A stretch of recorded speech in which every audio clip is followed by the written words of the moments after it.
Make sure you pet all the pets. Make sure you go in the waterfall. Make sure you know all the lore.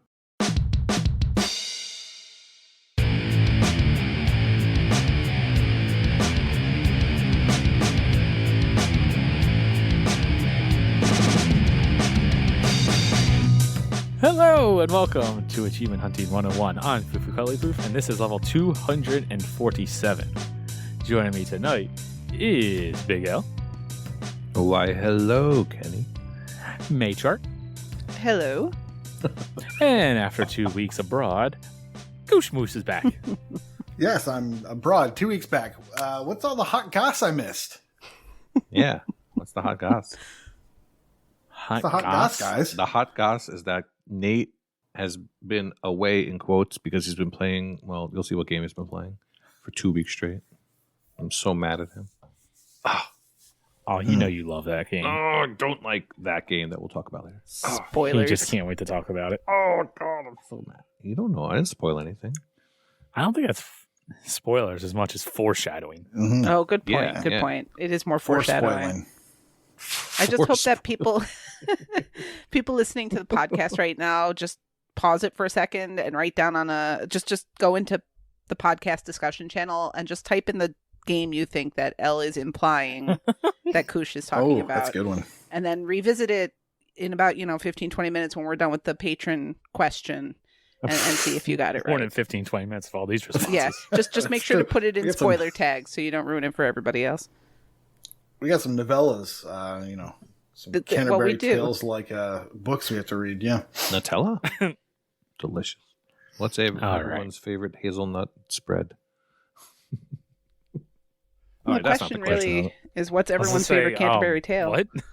But Yeah. let's keep moving. Huckleberry Peter Finn. Rabbit. Okay, so if the Canterbury Tales were a game, what genre would you expect that to be? Visual novel. Done. Yeah, I mean, Yeah, that that seems kind of easy. That's a gimme, right? Yeah. FMV would be my It'd be second weird if choice. it wasn't. What if we could do just a fighting genre? That would be. All right, guys, we need to Canterbury this talk. And It would That's have Is a question. FMV actually a genre on TA? built-in Don't roster. ask. You It's don't not wanna know. it's not a genre. I didn't think so. No, we had to talk about that. Remember visual novel? Never mind. I don't know. I can't visual it. Oh. Yeah, that was awful. I'm sad. 0.5. That was awful. Let's get into the question of the week, because holy crap, did it, like, every single patron decide to give an answer for this one, which is a good thing. It'll be fun. And actually, you know what? This was Michelle's question. She was the brainchild of this one. So why don't you read your question? Yeah, sure. So as was pointed out to us in the VIP chat room pretty quickly, it's not so much a question as it is a task. So we tasked our patrons this week to recommend to us one of the hidden gems from their personal Xbox game collection. So we asked them to pick a game or two on their tag with less than 1,000 gamers tracked on True Achievements and tell us why it's awesome and why we should bump up those numbers by playing them ourselves. So also, if anyone didn't have a game tracked with under 1,000 gamers, just pick something low. That's what we're looking for. What if you played that a lot of us haven't played that you think we should give a shot? All right. So I'll go first. I'll start reading out some patron responses. First one comes from Chesno. He says, bending the rules slightly since it has 1.2 thousand plays, but I have to recommend No Straight Roads, a 3D beat 'em up where you have to fight multiple bosses. That's totally what that says. Multiple bosses with a interesting music-based combat. The game is literally beat evil organization with the power of rock and roll. I haven't gotten to play Hi-Fi Rush yet, but from the trailers, it's got a very similar concept, but came out first. Yeah, I have not heard of this at all, but that little thing that he wrote, I can't think what's the word. That kind of makes me think of Coffee Crisis, and that game was fun. So if it's kind of along the same road, I wish we had like a visualization for this. It's too bad it's not live show week where we could just have like something with all of our names and we could put a little check mark next to whether or not we've even heard of these games. Because I'm with you, Kenny. I've never heard of No Straight Roads, but this sounds intriguing from the description. It does. I assume Koosh is the only one who's going to get more than one check mark. Yeah. 100%. Yeah. Well, it was on sale, so I obviously looked at it, and back in 2020. So I think that might have been when we were doing Coming Real Soon. Who knows?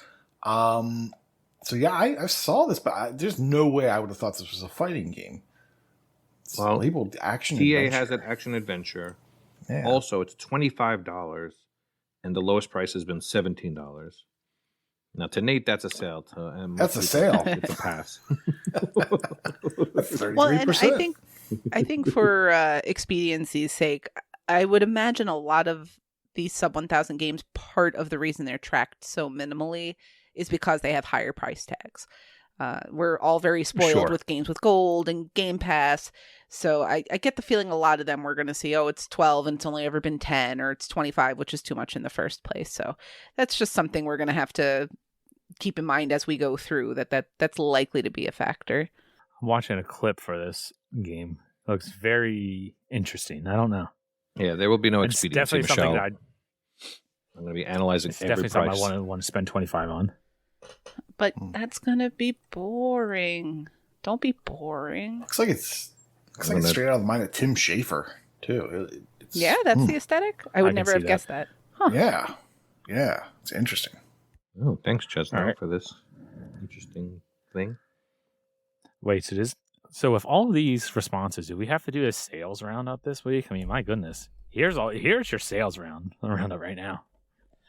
Well, this is more wish list roundup than sales roundup. Also true. Let's go next to Ahizo. He says, Janline. It's unfortunately a non-BC 360 game. Ugh. That also is a Japanese exclusive that requires a Japanese 360 to play. Man, I take back what I just said about recommendations. Next. However, it's totally worth it.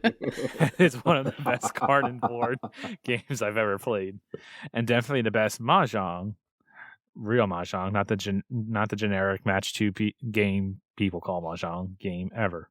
Full disclosure, I actually haven't played it yet and know nothing about it besides being mahjong, but the multiplayer grind is supposedly around 70-80 hours per person, and it requires 4, so I need 3 more idiots who think this is a good idea.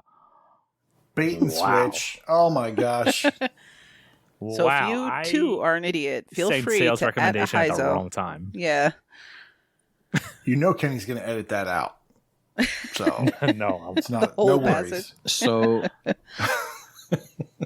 I mean, April Fool's is over, right, Ahizo? ain't that the truth?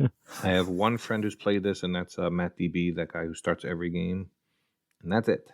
Jen. All right, This so is, just need 2 more idiots then. Good luck, Ahizo. I know plenty of idiots that you associate with. I resemble that. Without even looking at the list, this sounds like one of the most difficult games to try to complete. No, you should look at the Not list. just because of skill. Let us know what it says.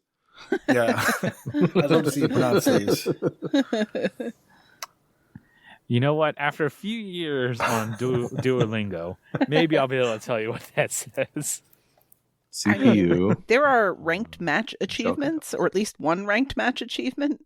I can read that much. I can read rank match. Yeah. That sounds not so great. Oh, Wow. Ahizo. What You just know he just wants to pad his card and board list, so he's had this in his sights for years and just hasn't pulled the trigger. Next time we do a question like this, let's put like a little asterisk next to it and make sure it's a good game. 2008. Oh, burn. Yeah, or screen the answers.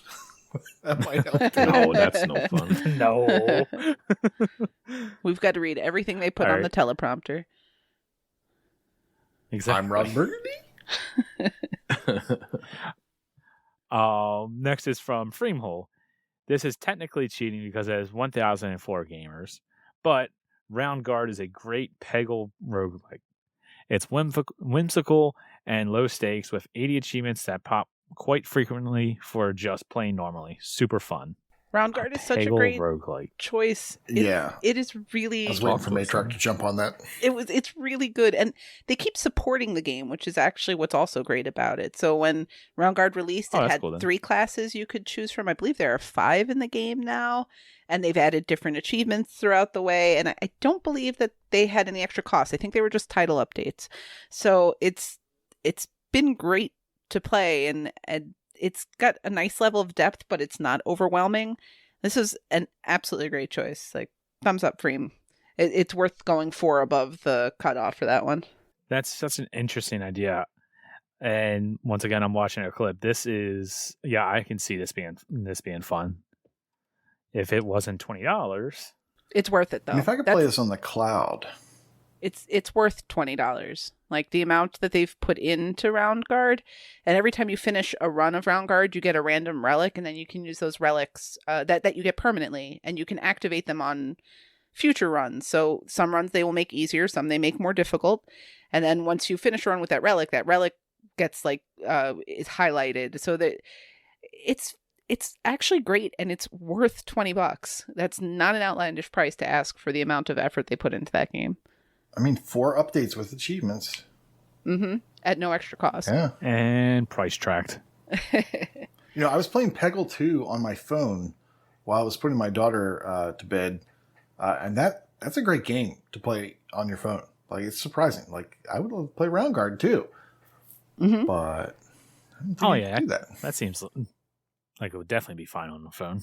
See, Heizo, that's what you're supposed to recommend. Or talk about. All right. Next response comes from GT3 Option Fan. Says, there's probably better games from my pool, but the game I've gotten the most enjoyment out of is Party Golf. Just a really fun, simple, local multiplayer game that I've had a blast with my friends and coworkers. The concept is really simple, as you're a ball that is trying to get to the hole first. So it makes for quick rounds, but a lot of laughs with friendly competition, but there are so many modifiers you can add to the game to make it crazy. It definitely has that just one more type of feel to it. Highly recommend it next time it goes on sale. This kind of sounds like that golf with your friends. I don't know though. It's very sounds more minimalistic. Yeah. A lightning round version of Golf with Your Friends. Almost. Yeah. There was this a game called like Golf Zero or something. It's like a 2D platformer. I see golf. it. I see what you mean. Who recommended this? GT3 Option Fan. All right. You're lucky I like you, or I would have made fun of you. Okay. All right. Who plays games with their last- coworkers anyway? That's weird. People who have cool Some people coworkers. like their coworkers. I guess. Like locally? I guess locally. Well, I mean, if you're going to play a local-only multiplayer game, you would have to be so local coworkers. So, like, no one's working at work, apparently. I'm telling you, boss. And the last response I'm going to read, Eric Turek.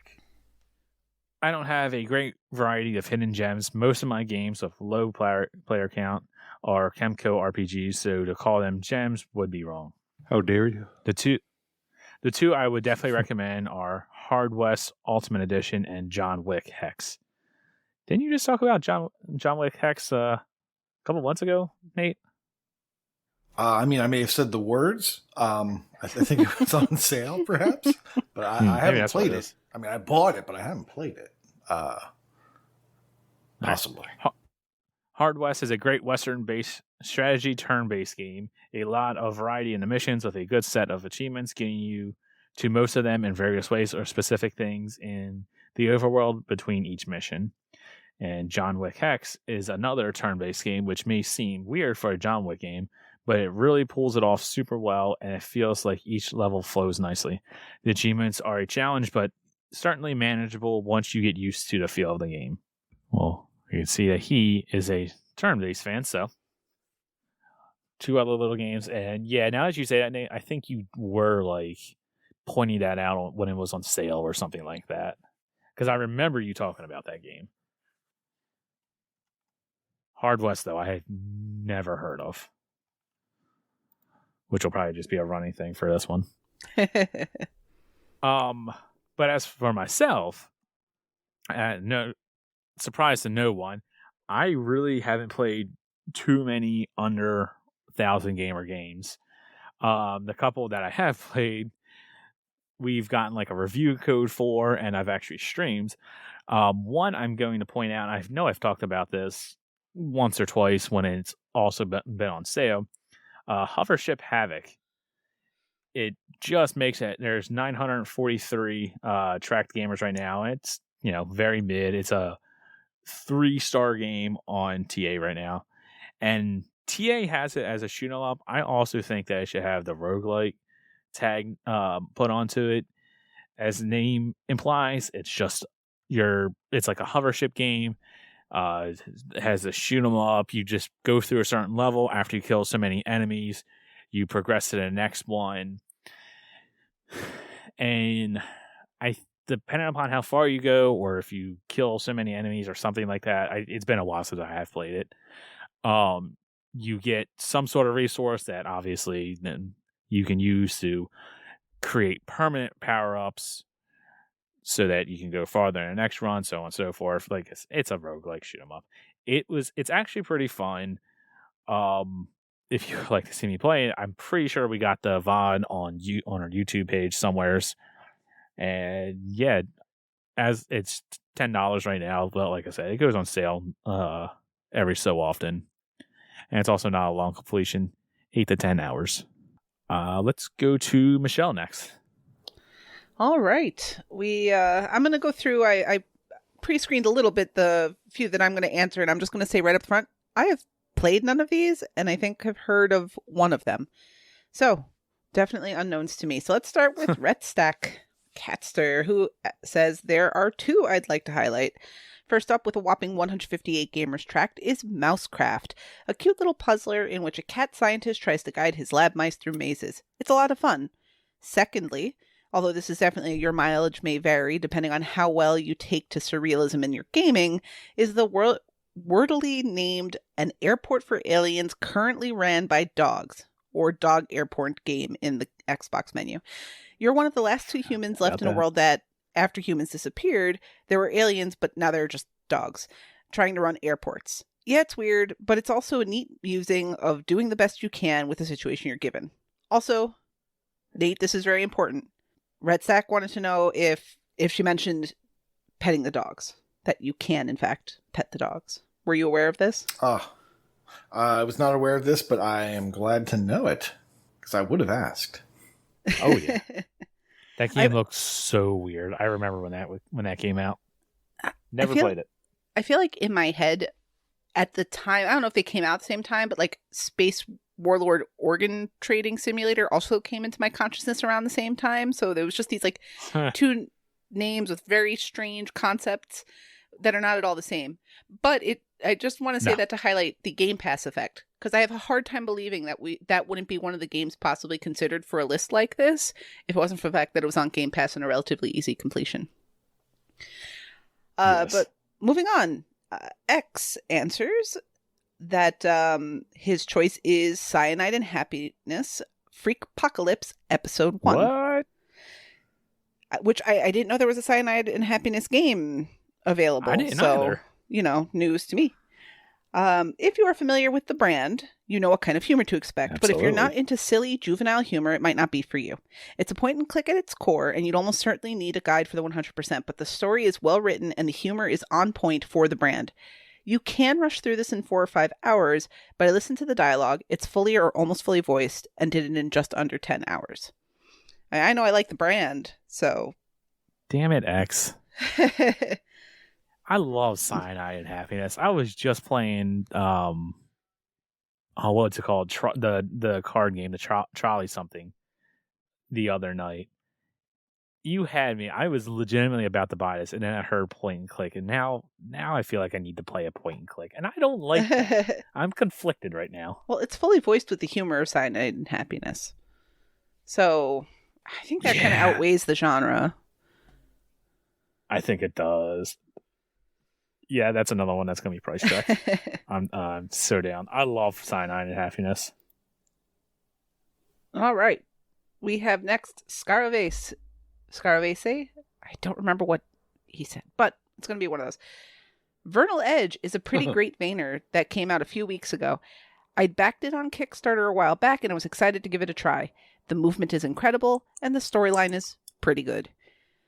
So, nice, quick summation of a Vayner that could be voted on as possibly a Vayner of the Month in the future. And, maybe the newness leads to having a low player count as well.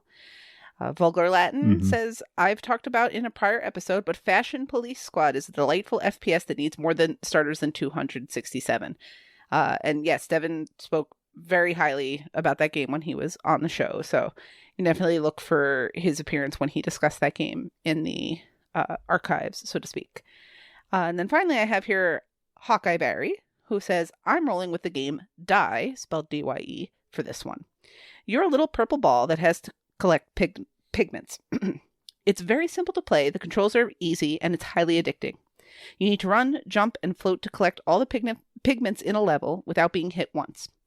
It's one of those live, die, repeat kind of games. You'll die a lot, but respawn a second later back at the start. The only negative on the game is that if you want to 100% it, you'll need to replay all the levels on hard, and they can get very hard very quick. It's a great deal at $4.99. You'll easily get your money's worth. And yet this is definitely interesting to me. I've been playing a lot of Electronic Superjoy lately, which is another one of these, die and repeat type games. I tend to like them a lot, so that sounds really intriguing. Oh, go ahead, Kenny. I'm sorry. Oh, I was just going to say, I can see a lot of people in the community and you guys possibly liking this. That sounds like a fun one to stream. So people can watch your failure over and over again. Yes, people tend to watch me fail and get angry. As for myself, I'm also going to go just outside of 1,000 and pick a game that's been tracked by 1,025 gamers. And that game is Trigger Witch, which Elle and I have spoken about on the podcast before. Yes. It's an East Asia soft game, but it's not one of those super easy ones. It wears its inspirations on its sleeve. It's very much inspired by Legend of Zelda, the overworld, or Link to the Past. The overworld map looks like that kind of thing. The gameplay is easy and it's pretty fun. It's 2-player local co-op, but the achievements pop for both people, which is great. There are some things that it could have done a little better, like having a little more item variety and things of that nature, but it's got this really strange story too that has a neat hook or neat twist to it. So that one deserves to have a little. If it was an East Asia soft game with a really easy list, it would have way more tracked gamers, which is a real shame because it's actually pretty solid. Yeah, if you didn't call on that one, I was going to as well. It's a ton of fun, and of course they updated all the easy East Asia soft games, but secretly hoping they added an extra 1,000 to this one. What would you have to do 5 times to get that 1,000 gamer score though? Walk 5 screens. Done. Done and done. Yes, of course. I totally mean that. I hope they added a new dungeon or something, new content. Of course, I don't just want the 1,000 points handed to me, unless there's a Windows Spanish stack. Then I'm ready. Crickets. That'll be a topic for another day. All right. MDP says no. He says Angels of Death. He says it was my chosen game for the Gamertag Challenge, and only Chewy started it that month. The game also has an anime attached to the story if you wanted more, and I intend to watch it. Doubt. It will be my first anime experience. I mean, I think you're supposed to watch either Akira or Pokemon as your first. Everyone knows that. Of course. P-Tart, pretty. The only game I play that has less than 1,000 gamers is Connect Nat Geo TV, and in good conscience, I cannot say this is a hidden gem. Oh, come on. That sounds awful. I learned a lot about things in that thing. Yeah, that's another one that Michelle and I played locally that pops for everybody. But that was everybody. Everybody. Accounts logged in, all got the achievements for... There's a lot of people. Yeah. Good times. Yeah, there was one... That was one there was one tricky achievement with, an octopus, and you had, organized stuff. And that one was actually legitimately pretty difficult, and... but, only one person had to do it, and that was really good G-Task fodder at the time, because your whole team could get credit really easy. Yeah, we did that with Boots, right? At least that's right. one of the versions when he did. came Boots to Orion visit from Canada, New York City. Mm-hmm. So he was in the house, so we weren't doing anything too outside of the realm of legality and G-Task. He was there, but only one person actually needed to play. Mm-hmm.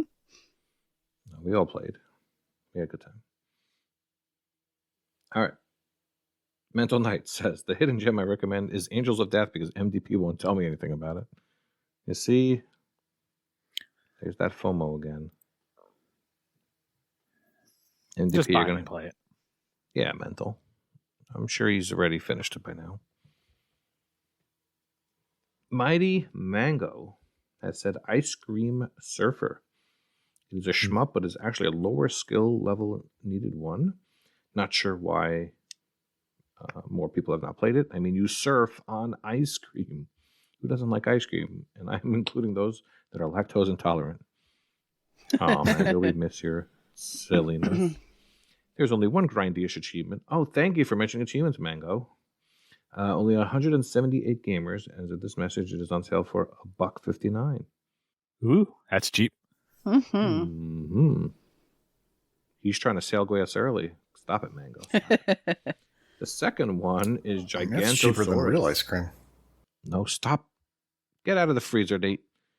Gigantosaurus Dino Kart. Only 258 gamers, and it is a super easy karting completion. No real grindy achievements. Karts. And even then, the game is only about 3 hours long. The problem with the game, the biggest problem, is the price is $30. Still, if you want an easy completion, that would be one. To price track. That would be one price track. Well, you got the one for $1.59 and the one for $30. Let's see, a dinosaur kart racer. We need a dino ice cream kart surfing game. Combine the two. That sounds wildly convoluted.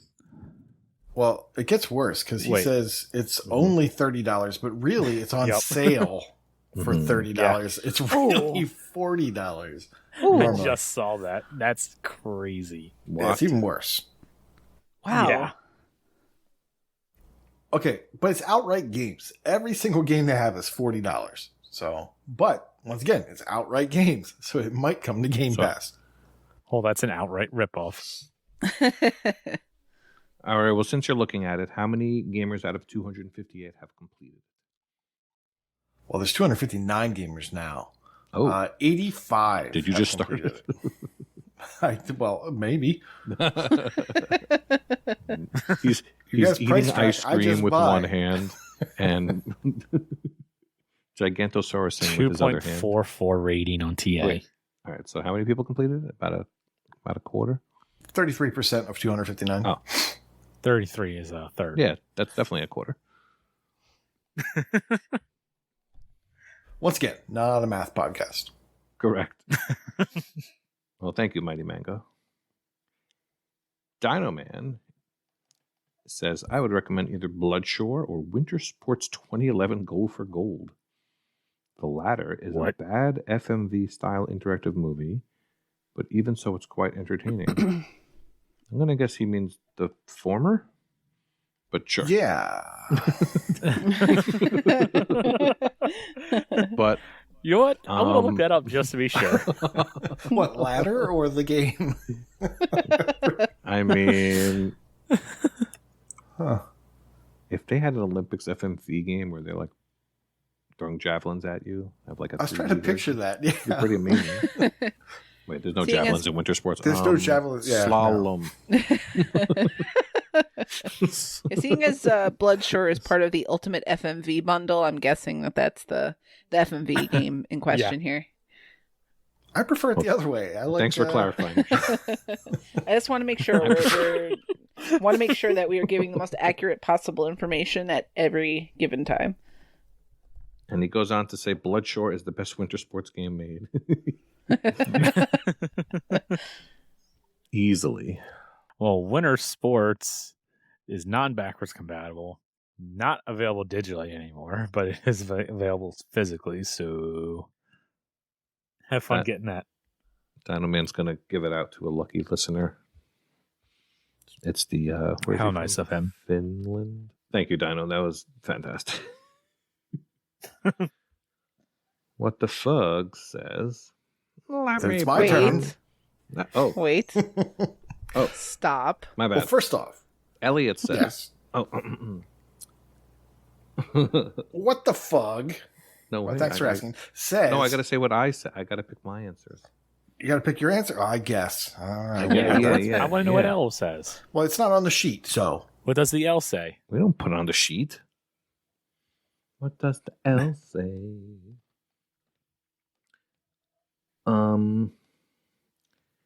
Yeah, I actually have a disturbing amount of games on my tag with under 1,000 gamers. Somehow that doesn't surprise me. Well, a lot of them are like ACA games and Arc Systems games and blah blah blah. But there's a few that I pulled out of here, and they're all favorites of the podcast. That means they're not. No, they are. They definitely are. The first one is Boss 101, which is just amazing. That's a name I haven't heard. Yeah. For so many games, they gave out so many copies, and yet somehow this only has 535 people with this game. So that means like 1,500 people didn't even play the game that they won. I feel like they gave out so many. This game. How does that not have 1,000? Like, it's literally the inspiration for the name of our podcast. I mean, I don't know if that's true. Technically not literally, but it is now. Yeah, I think it is true. Boss I think the 101. lore has changed. Oh no. It's a disturbance. Yeah, so then you can't get this game anymore either, right? Or can you? Maybe you can't? I don't know. You should. It's great. I'm pretty sure if you just shout out the words go to Twitter. I think they send you 5 codes. Find Donnelly time. Just go on Twitter. Man. You're basically the game is available. The company create bosses. went under. Yeah. Oh.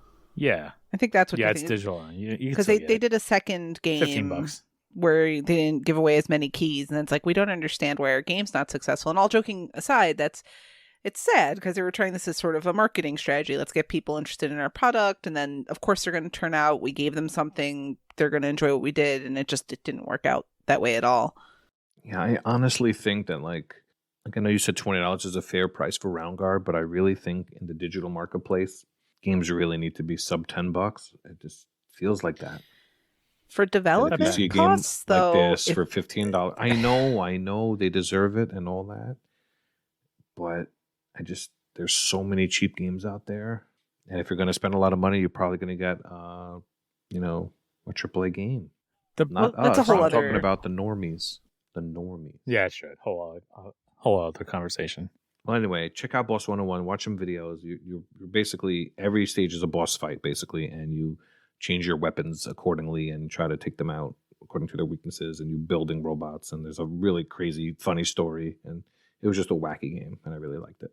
And their other game was good too. The other game that I talked about is Aloris, which has a ridiculously low 146 gamers on TA. It's basically a game where you choose the left option or the right option, but it tells a story depending on what you pick. It's a choose your own adventure type card game. Well, not really a card game. It looks like cards that you're turning over.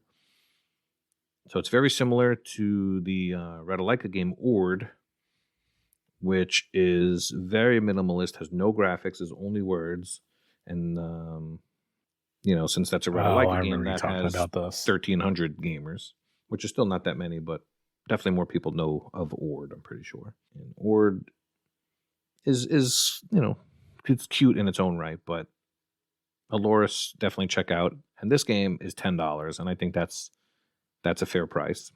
But it's never been on sale, and it has no hype. So I have to hype it up. And it was actually hyped up to me by EOJ, who loves this game, and he did a giveaway that I think we wound up getting a copy of. So yeah, I'm just paying it forward, passing the buck. Aloris I feel is like really fun. This is another game that a decent amount of people in the community would like. Yeah, Because I know there's a couple My people son enjoyed it. that are into like visual novel. There's a ton of type games. Easter eggs. Very funny game. Very fun game. Alluris. Alluris.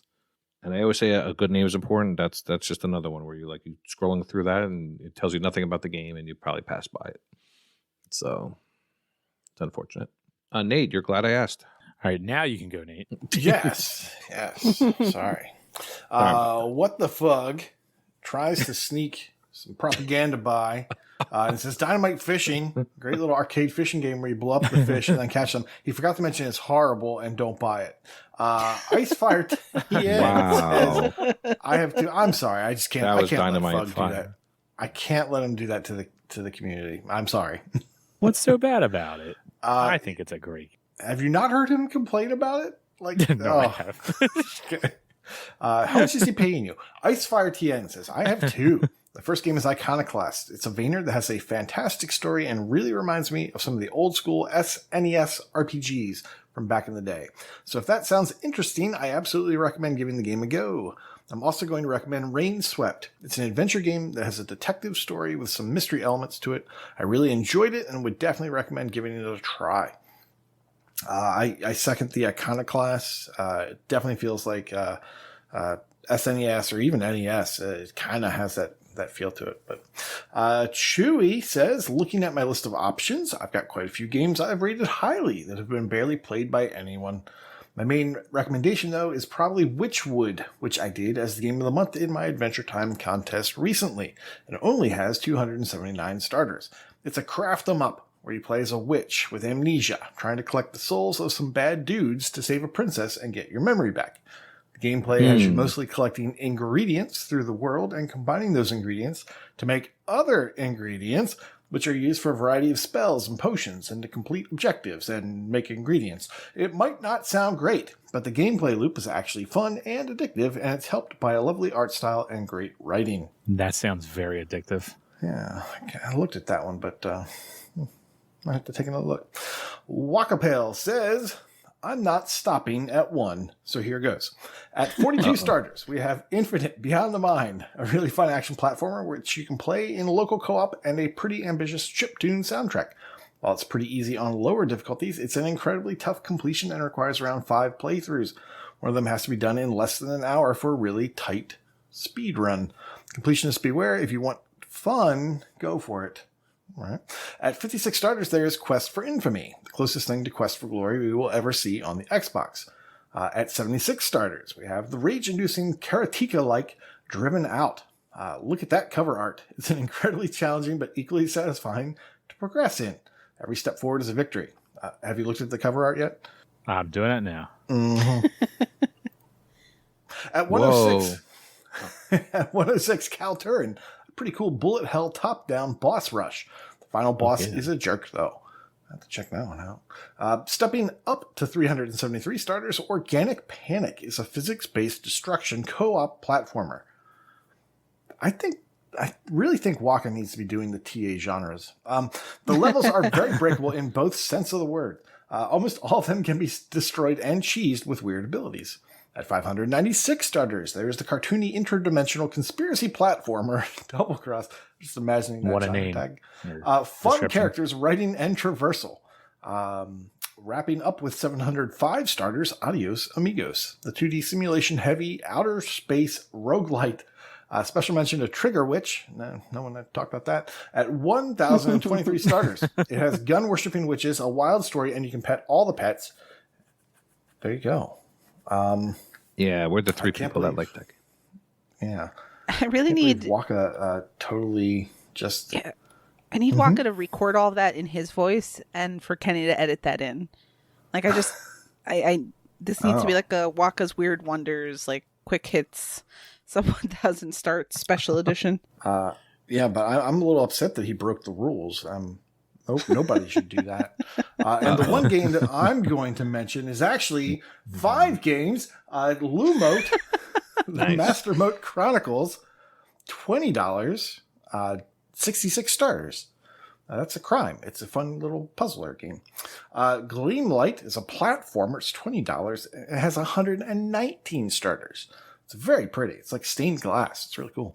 Area 86 is a puzzle platformer. It's $10 with only 241 starters. It's got those cool things where you do something, you're like, oh, look at that, and there's something hidden behind this box, and it's like a little picture on the wall, and it gives me an idea on how to solve this puzzle over here. Very cool little game that I had never heard of.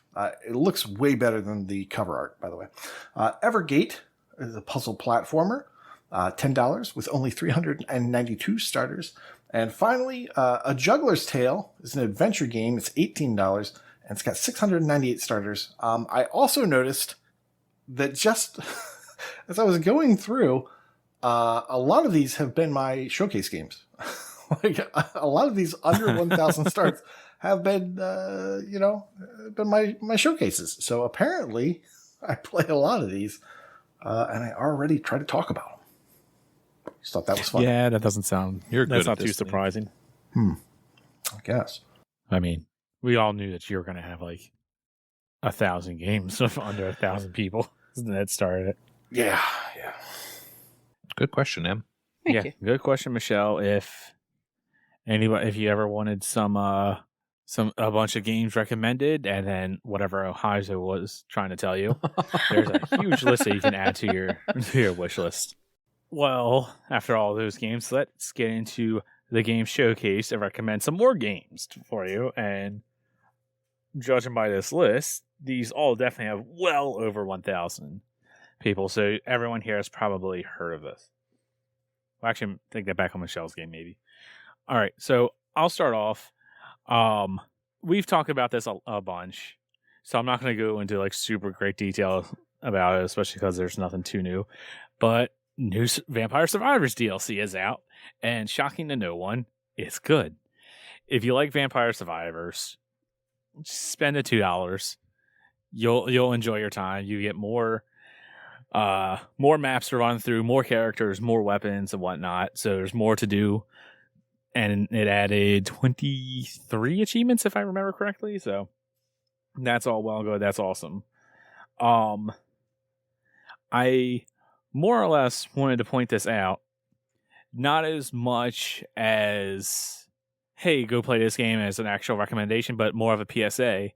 Because as I was reading through some of the guides, I noticed that there were some glitches, and I myself have encountered a glitch, and I just kind of wanted to throw this out there since I know so many of us are playing this game. The one that I've noticed on a bunch of like the on TA is apparently there are some achievements that aren't popping right away. If you just quit out the game, load it back up, it should pop. It's just a little fix. Yeah. And the glitch that I've encountered, and hopefully you guys can stay away from my misery and almost controller throwing aggravation. I've had my game lock up on me at 2 times now. Oof. I believe it's because as you try to pick up the what's it called? The randomozo or whatever that chest is, the blue chest. There's been a few times where like I happen to kill the boss monsters and that pops up and I level up and or also pick up a regular chest at the same time. And when it does, like 2 or 3 screens get popped up all at the same time to where it's kind of looks like it wants me to select the randomozo and to try to select the power up, and the game just completely locks you out. And for me, it's been frustrating both times because it doesn't happen, 5 minutes in. It happens 20, 25 minutes into a run. And it's like all the progress I made, I just completely lost because you never actually got to finish the run. So then I had to go back through and do it again. I don't know if they know about it. I don't even know how to go about trying to report it or to let someone know. But I figure I just throw it out there since I know a lot of us are about to start or either playing this DLC or about to start playing the DLC. So keep an eye on it. That's as unfortunate. It is very frustrating. Yeah. Especially when it's a beloved game and it could change your opinion of it if you might put a little damper on it, if nothing else. If you fall into that. Yeah. It's quite aggravating. I mean, it's still a great game. Yeah. It's not like it's something that I would stay away from if you for some reason haven't played this game. Like, please play it. It's on Game Pass. It's amazing. But yeah, just want to throw it out there. I think I heard some of the achievements pop during the game as opposed to after it's over in that DLC. That too, yes. There's like a couple of things that you have to do. You have to get to a certain area of the map and do something, and when you do that, an achievement pops. But yeah, you get a couple of achievements during the game. All right. Let's hear from Nate. What is this beloved game that Elle wants to hear about? I'm leaving. And talk to you about. Oh, well, if I had known that, I would talk about this every week. I'm talking about a Game Pass game. It's called Minecraft Dungeons, and I know we've talked about this before, but no. But things are different now. Did you lose a bet? Things are different. Yeah. One of my groups, we play this game. 4-person group. We get together and we play this every week now. Been doing that for a little while, not terribly long. And it's been a slog, but some news has come out recently, and some achievements are easier now. Ooh. There's one achievement that's was like a 21 ratio. It's no longer a 21 ratio, but it was a 21 ratio achievement for killing 100 tower guards. Now, Elle, I know this was in your RTDL, and you avoided it like the plague. Yeah. You didn't complete it. No, he didn't complete that. No. I looked for the tower guards, but they were not there. Yeah, and that's the nature of an RNG-based tower, which is what that mode is. It's a roguelike, and it changes every week, so it's a different challenge. Well, this week, and as of the time you hear this, if you listen on Thursday, you've got maybe 2 days left in this tower. Maybe. But you certainly have 1 day left, and you can get it done in a day, to do the tower. And you can do it on any difficulty. It can be easy, they call it default, or adventure, or apocalypse. And if you get to floor 26, there are 10 tower guards. And there is a method to repeat a level after you've completed it. Now, I don't want to go through it now because it's very convoluted and it's confusing. It's not that bad, but it is a little confusing. So you should just read the guide rather than just listen to me talk about it. No, you need to tell me how to do it. I mean, I will tell you how to do it after. Okay. Why don't you show him how to do it? You're gonna have to show. Like, I'll give you my login, and you just show me how to do it. Yeah. I mean, it's incriminating. This is incriminating. We never that's against Microsoft's terms of service. Yes. I mean, I'm on my way to Maryland.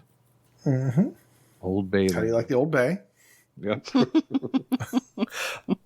So getting back on track, or trying to, if you look up that achievement, what is that one called? That is It's called it's Bad Game. It's called Alpha Centurion. Oh, okay. So Alpha Centurion, it's currently a 19 ratio achievement. It was 21 a little while ago.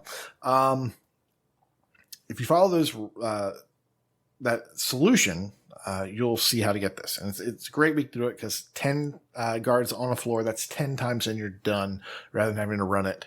I know they were like onesie twosie if they even showed up, but this week, 10. It's a great time to do it. Now, while you're doing that, you can also do something to make this game much easier. And that is to kind of use a similar trick to cheese getting the tower rewards. Now, if you do this on default, your gear gets capped, I want to say like 100, right? 100 power level. Probably not even that. It's probably lower. On adventure, it's capped at, I think, 120. But if you do it on apocalypse, and it's not that bad, you can increase your power level 3 times per cycle of this trick. I currently have a level 370 something sword, or melee weapon, and a 288 level piece of armor, and the game is super easy now. Like, Apocalypse plus 6 is, I just don't, my health just doesn't go down, and I just kill everything with one hit. So that's incredibly unfun, by the way. The game. No, that sounds fun. I don't recommend doing that if you want to enjoy the game. No. If you like the grind, if you like the grind of a Diablo so I have or questions dungeon crawler. whenever you're ready. I know. I told you I'd walk you through it after. But No. I have. Oh wait, that's a capital letter, not a lowercase. No. I was going to ask. I think I saw Rocker saying that the level you're in doesn't matter. You start at 0, so it doesn't matter.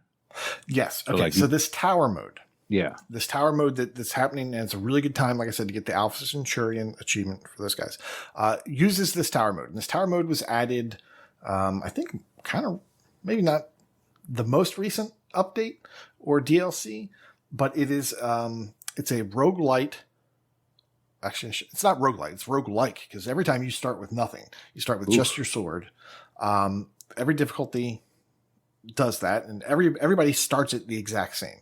So it doesn't matter how long you've been playing this game. If you just fired up the game, it's brand new, I think you can go to the tower.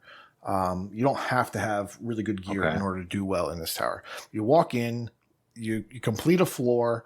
When you beat a floor, you go through a door, or you can go to this little totem that will save your progress and you can come back later. If you go through that door, you'll be able to pick one of each item. You can pick you can only pick one item, but you can pick from one of the categories. So you can pick a melee weapon, armor, or a bow. And then you can pick, I think, 2 artifacts. The final option is to pick a point that you can put towards your, I forget what they call it, the special abilities that, the perks that come with each weapon. So you might have a fire aspect or the ability to heal when you do damage. So as you complete each floor, you're going to get one of those points naturally. But if you don't like any of the items, or they're not better than what you currently have, you can take another ability point. So you could get 2 ability points for that particular level.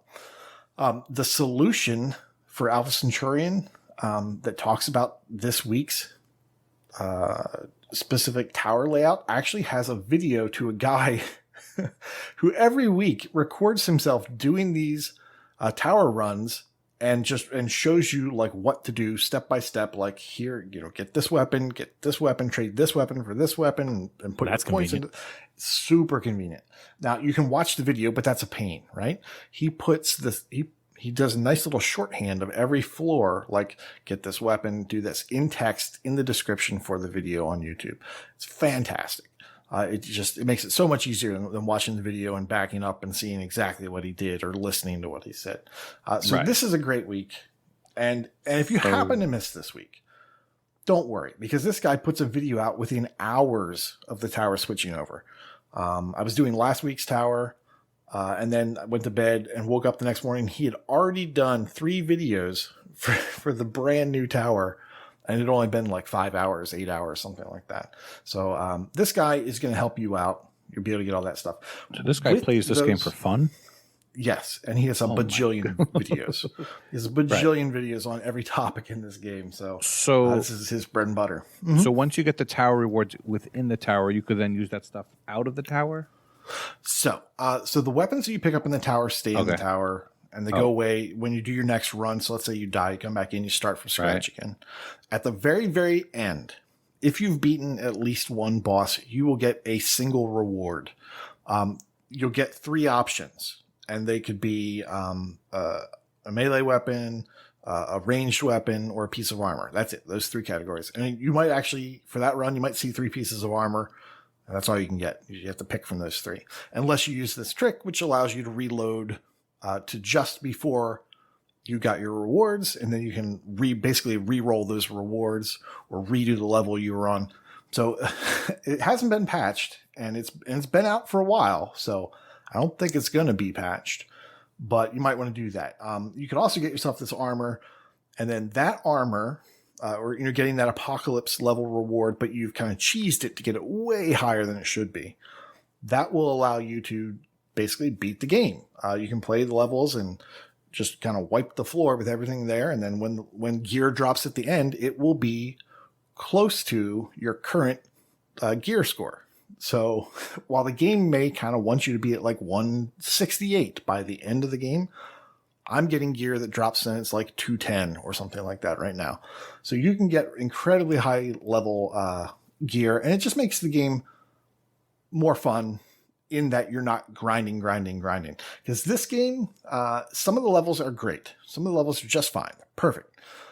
Other levels are so annoying. Like the underwater levels, just there's and these levels just seem to go on forever and ever. I know that means it sounds like it's not a fun game, or I shouldn't be recommending it, but with a group of people, it is kind of fun to suffer through it at the same time. We constantly make jokes about, this developer says we should just add 16 more rooms. Look, we're looping back. Oh, we're right where we were. So it is a fun game, but doing that will alleviate the, oh my gosh, are we still grinding this? If you get that armor and that weapon, you can just kind of blaze through the rest of the game once you've gotten all your fun out of it. Okay, let's hear it. I have heard, unfortunately for me, that some of the stuff is easier solo than in co-op.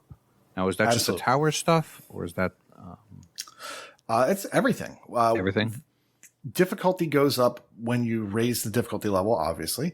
But when you get a second or third or fourth person in your party, the game also naturally raises the difficulty. So, yeah, if you find that 4 people, for instance, I think Rocker's group went and did the tower with 4 people, and they found it very difficult. But once they split up and did it solo, it was much easier. I did the same thing. Fug and I tried to go up in the tower, and we kind of died on like the 6th room or whatever. But when we each did it individually, we both got to the end with no problem. So yeah, some of the stuff is, especially when you're under leveled, very difficult in a party. But the general strategy for this game is lower the difficulty, get through all the levels, just get them done, and then find a way to very quickly increase your power level, and then just do everything else you need to do for the achievements. But yeah, so this is a great week. But if you miss out on this week, use the resources from that Alpha Centurion achievement and the video there. That guy that does the video in that solution will make it easier for you. So you don't have to struggle. And this game really isn't 77 to 103 hours if you use those assists. But that's what I've been doing. That's pretty much the only game I've been playing for like a week. After my group played it, I was just like, you know what? I think I can get this done. And so just started digging into it and doing research and, started a spreadsheet. And that really helped our group to make a ton of progress in a very short amount of time. And I think we're going to be done here in just a little bit. One other interesting, this is going way longer than I thought. I'm sorry. One other nice. It's been a few weeks. It's all good. Yeah. About Minecraft Dungeons is that not everyone needs the DLC. You can just have one whale who buys it. And then they basically form a party, and everybody that goes into the party can do all the DLC stuff at the same time. So only one person has to buy it. Now the problem with that being that whale then has to be present for everyone else to get DLC specific achievements, and they kind of have to be a nice guy or girl, and help the rest of their group get through for the stuff that they can't do on their own, just because they don't have the DLC. There's all kinds of other tips that I've learned, but we don't have time for that. Minecraft Dungeons. It's not so bad. Not as bad as Elle says. That's a great tagline. I'll send it to the publisher. We'll see what happens. And it's got that crazy good Game Pass bump. 3,000 gamer score for over 15,000 TA. Yeah. I meant to mention that. Yeah, the fact that it's 3,000 now with all the DLC. It's a bad game. I mean, it's got a 3.88, Elle. It's got a 3.88. What? I don't know anybody that enjoys it except for... From 3,903 votes. Kingsman. That's it. Ugh. All right. Baby's first dungeon crawler. Nice. Michelle, what game would you like to talk about? Well, I think our producer is informing me I have 37 seconds to talk about my game, and Elle's portion of the show is going to get cut, so we're running a little long. But no. Sounds about right. Joking. It's all good. I will try to speak briefly about the game I actually spoke about last week, and that would be Stay. So I did finish a run through of Stay, so I just wanted to come back to it, actually focus more on the achievements, because I didn't really look at the list last time. So I want to say I enjoyed it mostly. As I mentioned last week, it's one of those games that tries to be very heady, but the line between like interesting dialogue and pretentious dialogue is a very, very narrow one. And I do feel, for me at least, when all was said and done, it kind of tipped over into the pretentious bit a little more. But overall, I enjoyed it. It does have replayability because you're going to want to go through, and for achievement purposes, there are multiple endings. I did not start a second playthrough yet, but my understanding is the game kind of has friendly replay options. At least that's what Mental said in party chat the other day, so I'm going to go with that. But on a natural playthrough, I earned 16 of the game's 31 achievements, and it took about 6 hours to play through naturally. Most of the achievements that I earned are quote-unquote story. So you don't really get them for story so much as you get them for completing puzzles that come up at preset points throughout the game.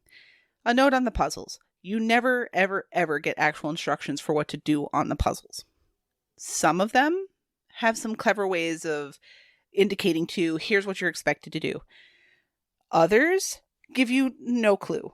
Like there's one in particular, so for the most part I used no guides for my first playthrough. There were 2 puzzles that I used a guide on. One is this puzzle with a peacock sitting on a wall, which I think that, Elle, you might have actually mentioned that was me. Screenshot. Or I was watching Kenny, a clip of that, and it was weird. I went to Steam. There is a Steam guide for the game, which mostly shows the different paths, the different choices you can make, and how those would end up for you.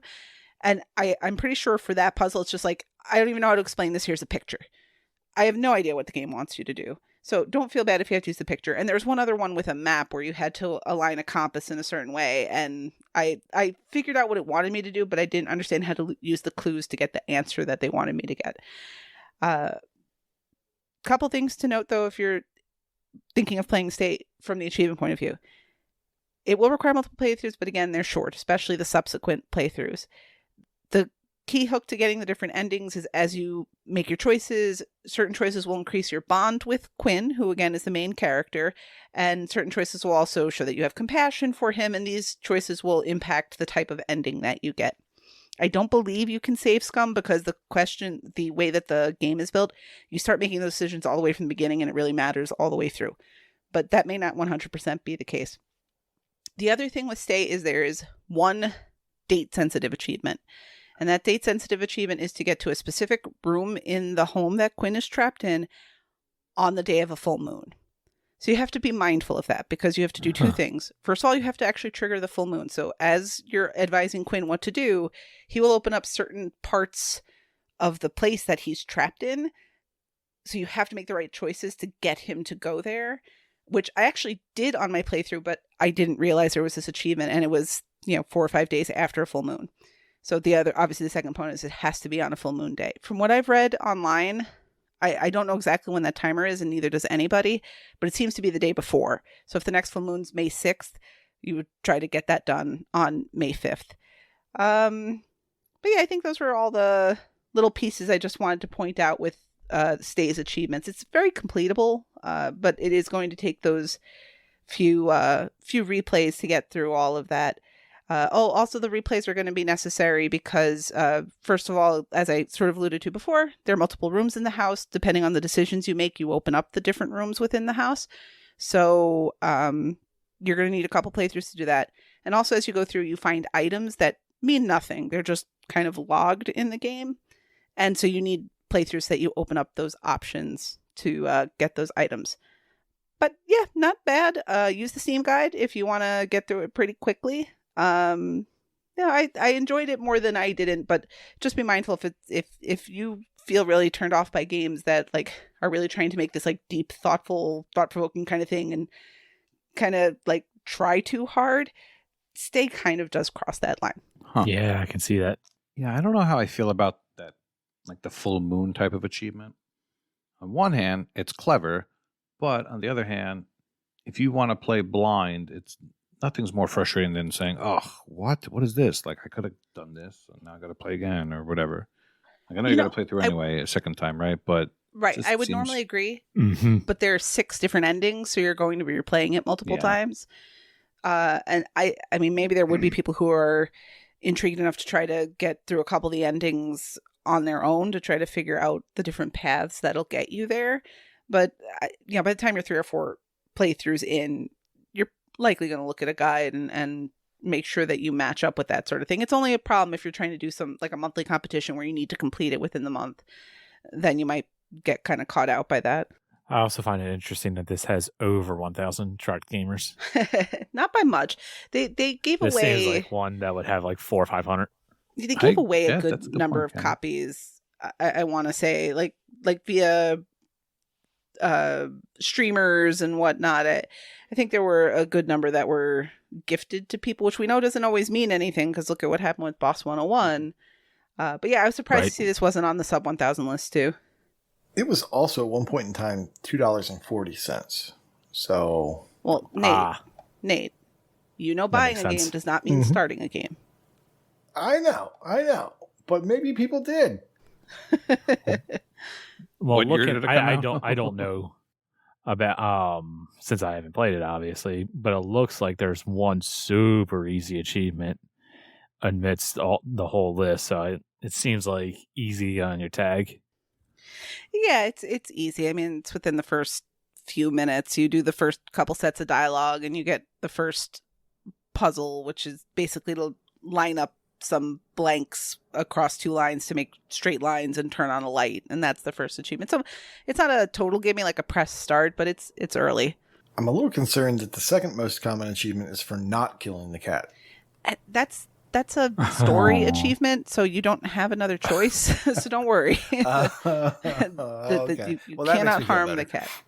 You cannot harm the cat. But there's the lowest ratio achievement that I missed, I think, is an achievement for like eventually giving your own name to Quinn. Because as I explained last week, in Stay, Quinn's been kidnapped. He goes on a computer. He finds you. At some point later in the game, he finds a cell phone. So that's how he's able to carry you throughout the house, because he's texting you on the cell phone instead of using the computer to contact you. I guess at some point he might ask you for your name, but I never triggered that dialogue tree. So I missed out on that one. So when I go through it again, I'm going to have to be mindful of what I would have to do to trigger that. All right. Well, in that case, Elle, what game would you like to talk about? I'm sure it's going to be something completely new. We've never mentioned it before on the show. Gears Pop moving out. What's the other one? Vampire Survivors. Oh, we talked about Gems of War a lot back in the day. Minecraft Dungeons is now I wasn't really taking a place. Yeah. I'm not really going to showcase a game so much as just talk about some community-based stuff. In Forza Horizon 4, currently, like I talked about last week, the Encore achievement hopefully has been fixed. And we are now halfway through. So 2 seasons are done because of time travel. And we're up to the 3rd season. And you need 4 seasons. And a lot of the activities you have to do solo, but some of them you can do in co-op. And there's the hardest race is called the Trial. So most of the ones you can just do on your own and rewind, and you'll eventually get it done. But the Trial you have to do online, and you can do it with randoms, or you can get your friends to help you and join a convoy and help you out with that. And luckily, I have some awesome friends and people who I've met in the community thanks to this game. So I got to finally meet up with people like Mad Lefty, who I've seen in the Discord many times, and GT3 Option Fan, who instead of playing Gran Turismo, he's playing Forza Horizon. Those 2 guys. Smart. What? Continue. Those 2 guys and Retro Chief and Michelle have all helped.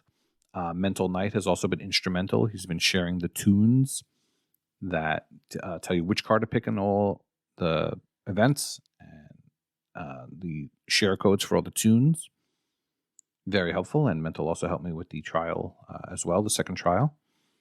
And Ahizo has offered to help out, but claims he can't get past the load screen. So I'll give him, like, I don't know, medium grade for effort. But that sounds like an excuse to me. yeah, I think so too. He's got like 7 different Xboxes. Come on, man, make it work. No, but a game like Forza Horizon, I would not immediately say, "Oh, community game, like co-op game," but it's turned out to be one, and it's surprising to me that a game like that could be a co-op game, a community game. So, thank you to everyone for all the help. Man, hearing you talk about it and seeing the Forza channel go nuts makes me want to play it. Yeah. Oh, yeah. Speak of the Forza channel, yep, we have in Discord a opt-in channel under rule management. And if you want to go for the Encore achievement and you missed out the first 2 weeks, we hope to report good news that it worked. And then you can try again in a couple weeks, right? That's how it's supposed to work. The seasons change. I think everyone hates winter, but we'll be getting there soon. Hopefully there's no crazy drifting things that we have to do. Winter is coming. Winter is coming indeed. Also wanted to quickly mention in the Better Completions Matter channel, Discord member Dan the Whale was talking about playing A Kingdom for Keflings, which is an older Xbox Live Arcade title. And he was looking for someone to help him place banners. Great game. Yeah, this is my specialty, placing banners. So if anyone needs help, you need to 10 different banners need to be placed for an online achievement. And I'm happy to just jump in with different alts and do that for you. I actually have a lot of fun doing that. And with the power of backwards compatibility, it's actually really easy. You can just quickly log out and log into 360 profiles, which, as you know, on the 360 itself would take probably hours. So it's actually really easy and really, fun to do. And so I was talking with Dan, and he sounded like a younger guy. I'm like, "How old are you?" And he told me he's in his mid-20s. I'm like, "Wait a minute, when did this game come out?" It came out in 2008. So he was a little kid when this game came out. Yeah. Fascinating. I was in high school. And he started playing it in, I think, 2010 or 2011. I mean, I got that achievement in 2010. So, yeah, he got the completion on this game 13 years later, now that he cares about achievements and he's in our community. And he's one of those that I believe joined up for Better Completions Matter channel, but has ventured outside of that and taken the reins and looked around. And hopefully he gets to listen to some episodes and hang out with us in a live show. Play some more 360. What, Nate? Yeah, I reckon. Said, and play more 360 games. Absolutely. There is something to be said for that. You can't. I said that to him, actually. I said, you're a rare breed, a young guy in his 20s playing a 200-point Xbox Live Arcade game. And and he's like, "Yeah, I don't care about that stuff." I'm like, "See, you're a good one. You're one of the good ones." To be fair, I think going back to 360 games is easier than going back to like an NES game. Oh, boy. If you're growing up in this time. There are no achievements in NES games, so that is true. That is true. Right, and it's easier, except for your NES will still largely turn on the game immediately as long as it turns on at all, versus the 360 where you have to spend 10 minutes hoping that it's going to pull up your profile information before it gets going. I more meant that he didn't mind playing a 200-point game more than anything. He was playing for fun and achievements. And I told him to get World of Keflings also. They're both great games. That game has more of a story to it. Was there a story? In World of Keflings, absolutely, yeah. I have no recollection of that. Oh, wait. Stupid I have some stuff recollection with, of that. The princess talks to you, the king talks to you. You get people, like, you get helpers that help you build stuff in World of Keflings as opposed to having to do it all yourself. So some good quality of life stuff. Phil Spencer, I know you're listening to this, of course, because of course you listen to this podcast. Absolutely. Make a new Keflings game. Let us use our avatars for something. Yep. That was good times. God, it's such a nice little gimmick to put into your game, be able to use your avatar. And especially for like something like this, where they're just good games. Ah, the good old days. Right? Don't you dare mention while we still can for the 360. It's going to be up forever. So, Of Don't- course. yeah. Don't jinx The it. 360 will always be available, Mm-hmm. so long as you own one. Mm-hmm. Well, anyway, if you need help with Kingdom Well- of Keflings, I think it's usually pretty cheap. I could have sworn it was on Game Pass. I guess I just assumed it was, but it's not. So That's what I thought. I would I just was very assume, right? surprised when I would just recommended those assume it. games last week that they weren't on Game I would Pass. just assume it. Yeah. All right. All right. Floor is yours, Kenny.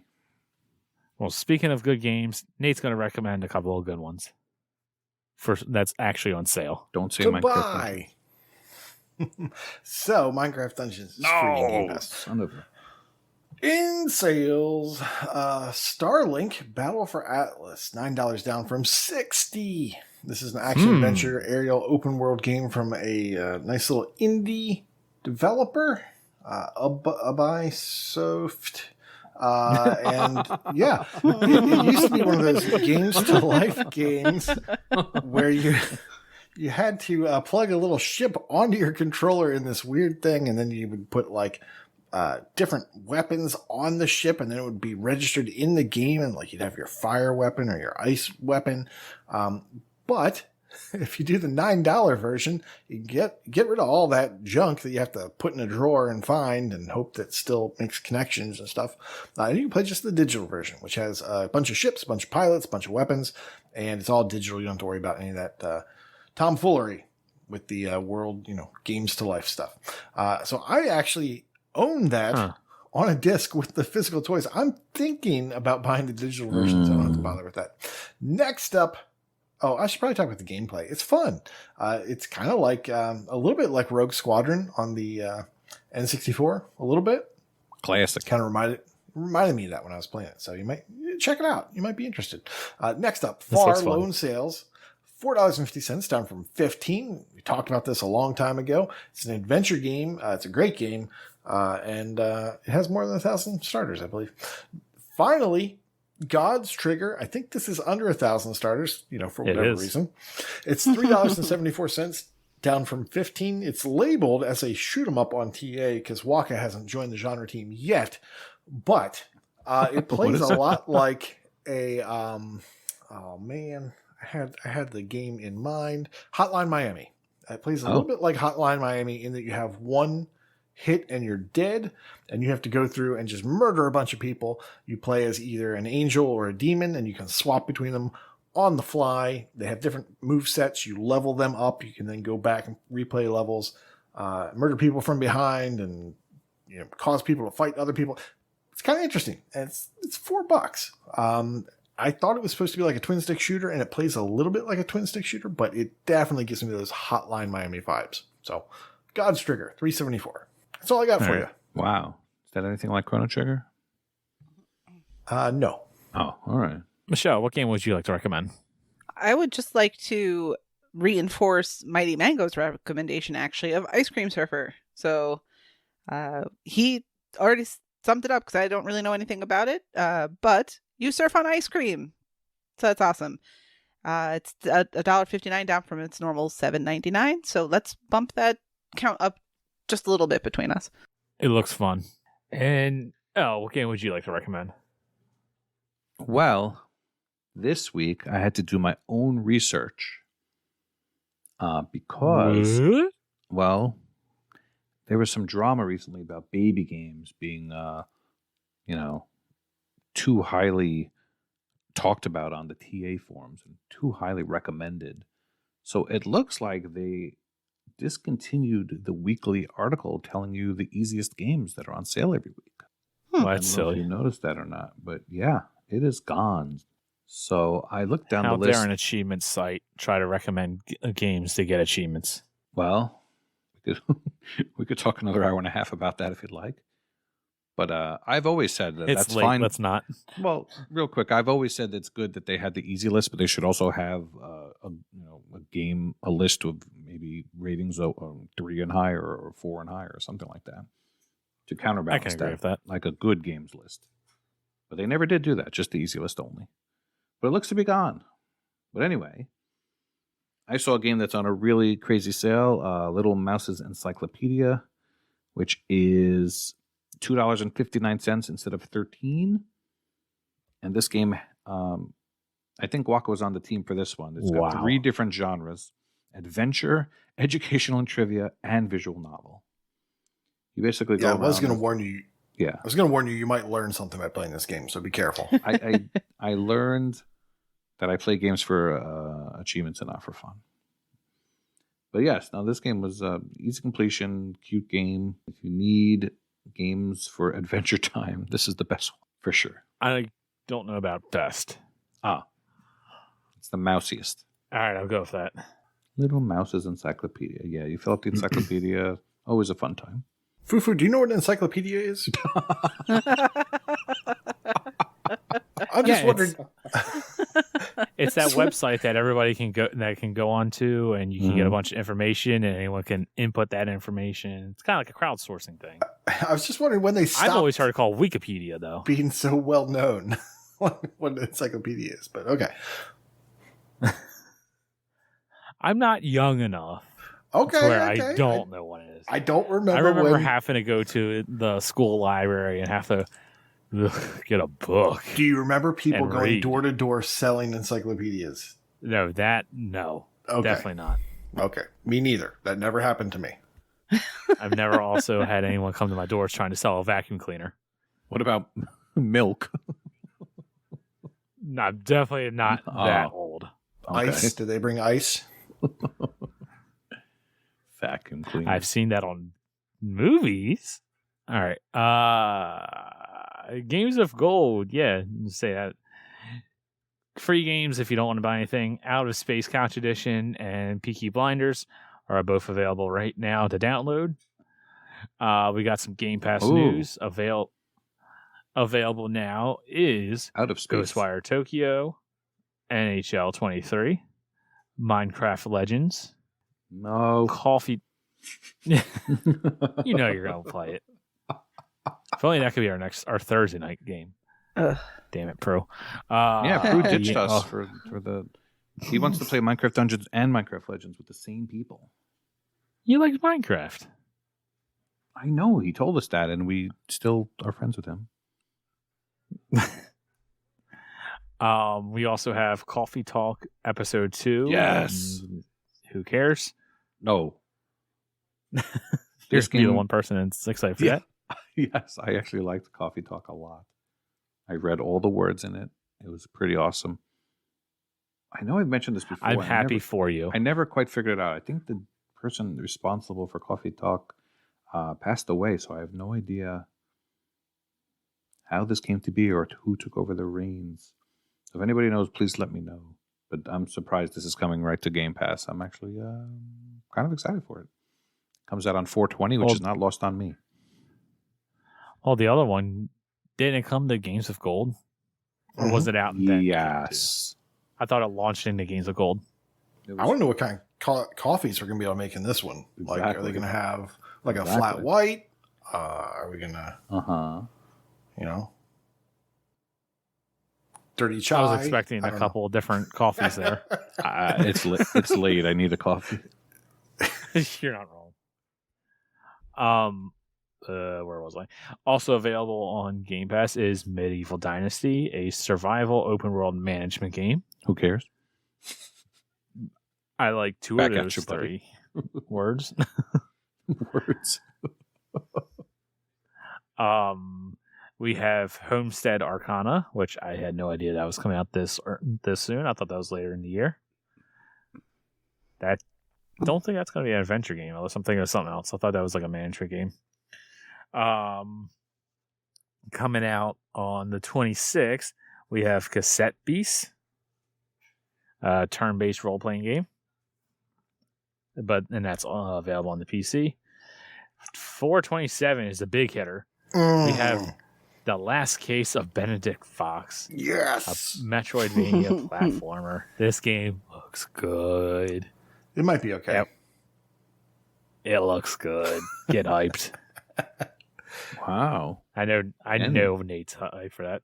It looks good. Yeah, I'm more than a little hyped. So it's a kind of reminds me of like a Limbo like. I expect in the next 2 weeks to be littered with Minecraft Legends and the last case of Benedict Fox talk from Nate. It's going to be exciting. I don't know about the Legends, but the Benedict Fox, I'm definitely you're going to be talking talking at some point. Oh yeah, you're going to be like, the daughter wanted to play it, yeah. And then you're going to sink 50 hours in. We'll see. That's what I think. We also have Blaze Blue Cross Tag Battle Special Edition. That's still a thing. Apparently, it's a fighting game, and when I try to click on and look at it on TA, it has absolutely no information on it. So, and that's coming next week. So cool. All right. So what we have Blaze Blue Balls then? Never mind. And then 0.5. on May 2nd, we have the game I am incredibly excited for. This is Redfall. 2008. Oh, I just can't believe that's still a thing. Yeah, tell us about Redfall. It's a first-person shooter from Arcane. 4-player co-op? Yeah, yes. Kind of looks like Left 4 Dead, but it's totally not Left 4 Dead. Don't make that comparison because it has vampires instead of zombies. I don't know. It looks cool. I know Arcane does well with Dishonored, even if I don't like those games. They're still still a good developer. I'm excited for it. I think that should be our Thursday night game. Are there cards in it? I have no idea. I haven't looked that up. I don't want to look up anything else. I'm excited. I'm hyped. I'm just ready to play it. Oh, I could tell you that one of your relatives is in the game. That's about as far as I'll go. Sure. I'll explain later. Go ahead.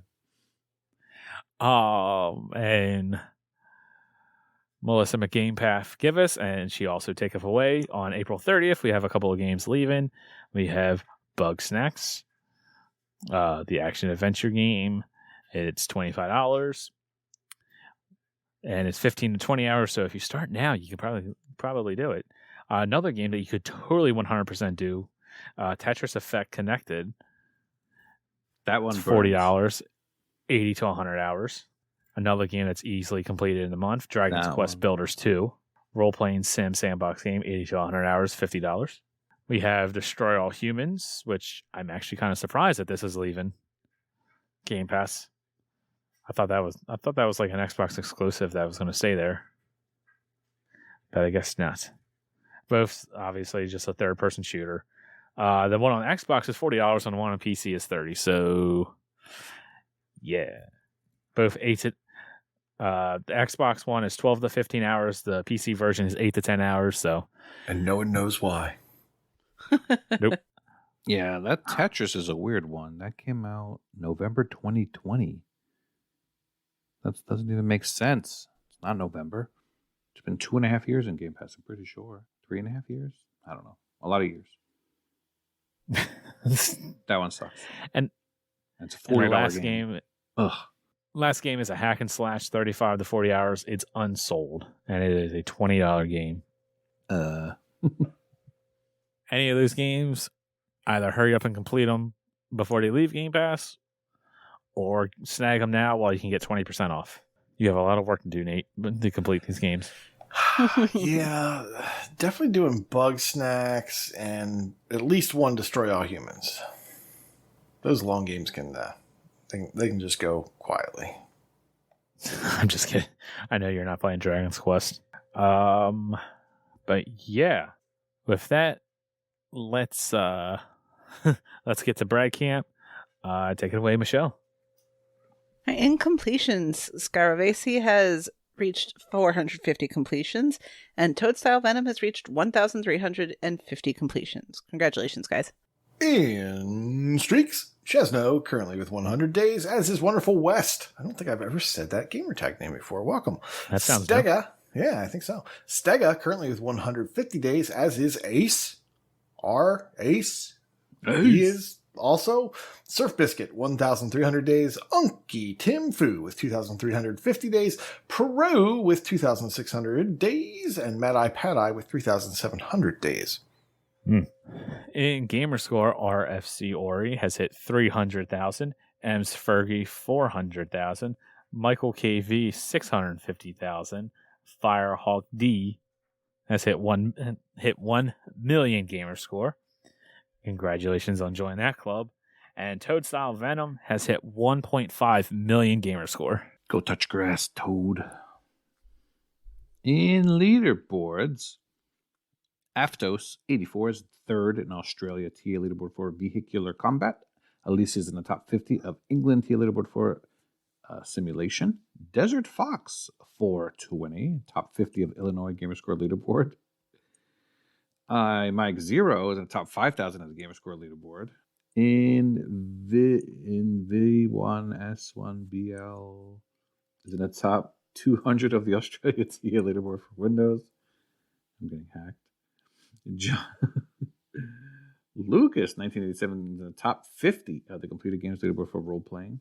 Matthew is in the top 1,000 of the completed games leaderboard. Oh, the mightiest of Mango. Look at this. Number 1 in the games played leaderboard for games for Windows Live. I guess that means he's good at hacking. I mean, getting all the games. Rocker Dude is now top 20 of the Tennessee True Achievement leaderboard for Dungeon Crawler. Really, Rocker? This is what you put yourself on? I think it has to do with Minecraft Dungeons this week. Totally. But what did I tell you about mentioning that game? Oh, it's not that bad. So is that a management He game? meant Legends, also? not. Don't you craft stuff? You don't really in that game, and that's why it's bad. You craft more stuff in story mode. Minecraft story mode. Rocker Dude is the top 20 of the Tennessee TA leaderboard for management as well. Scaravesi is now second in Pennsylvania Achievements 1 leaderboard for Vayners.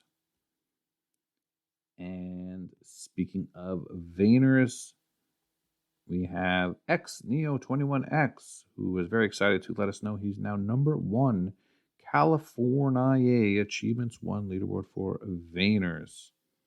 Nice. And also puts him in the top 10 of USAT leaderboard for Vayners. Very, very We should see if we can get all the states. That'd be You cool. should be able to. Oh, very good job, everybody. Very good indeed. All right. Well, it is late, so it's time to get out of here. As always, you can find all the links to our socials and Discord and whatnot all down in the show notes. We have a Google Doc with links to everything. Thank you to everyone, or to all of our patrons that support the show. Give us topics and responses and whatnot. Greatly appreciate every single one of you. But with that, Except a thank you all for listening. Except for our Heiser this week with his exactly. great answer. Don't buy dynamite Thank fishing. you all for listening. Class is dismissed. See y'all next week. Bugs in the hot seat also.